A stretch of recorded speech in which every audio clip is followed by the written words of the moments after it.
and welcome to the Remedy Fibers podcast, a podcast about knitting and crochet hosted by me, Jillian.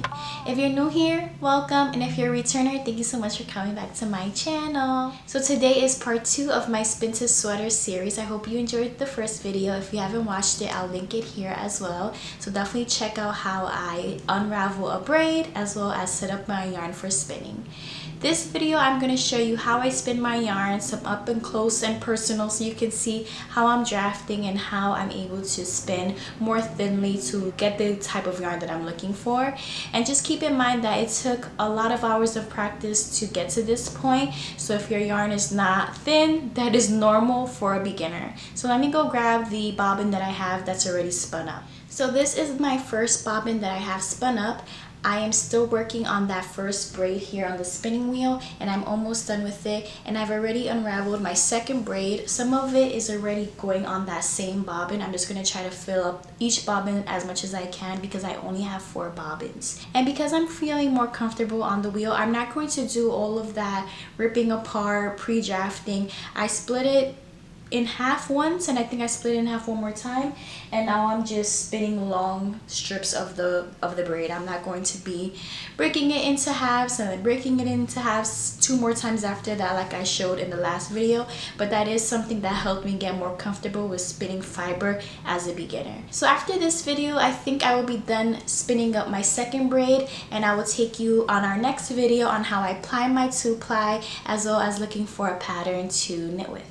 So you've been watching my other normal podcast episodes. I've mentioned this is my second attempt in doing a spin to sweater. My first attempt is actually right here, and I used to be part of the Paradise Fibers Wool Monthly Club, but I had to cancel it because I wasn't spinning as much as they were sending me.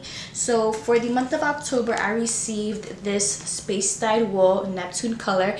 When they send you yarn, you never know what it is, you never know what color it is, and so this is the colors that I received, and I decided to make a sweater out of it. So this is the progress that I have on my hand spun sweater. I'm using the Fall Popover, I think it's called the Fall Popover sweater by Melissa Georges, and it's a really great pattern for my hand spun, but unfortunately I had to take a break on it because I ran out of yarn. So out of 4 ounces of wool, this is how much I was able to create in a sweater, and I have some needles on it so I can try it on for you as well.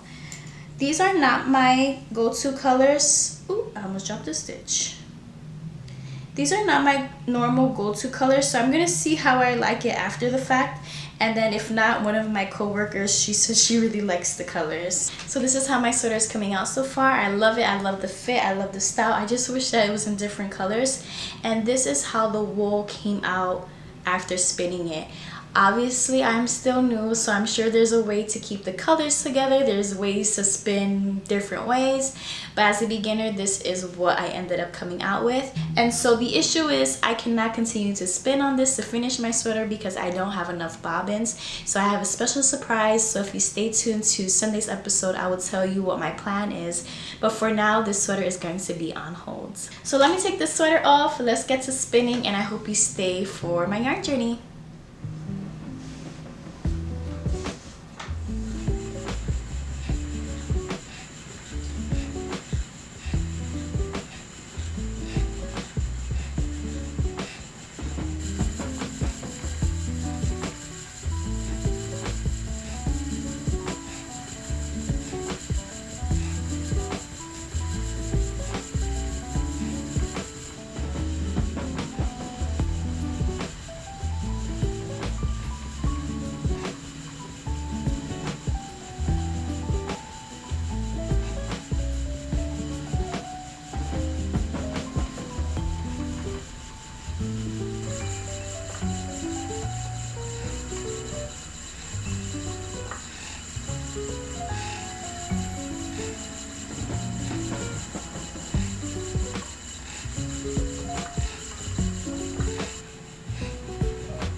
Well, I'm going to continue to spin here, so I'll let you go. But thank you so much for tuning in. I hope that you and your family are happy, healthy, and safe. I also hope that you find these videos to be helpful for you on your spin to sweater journey. I'll catch you next week when I'm ready to start applying. Take care. Bye.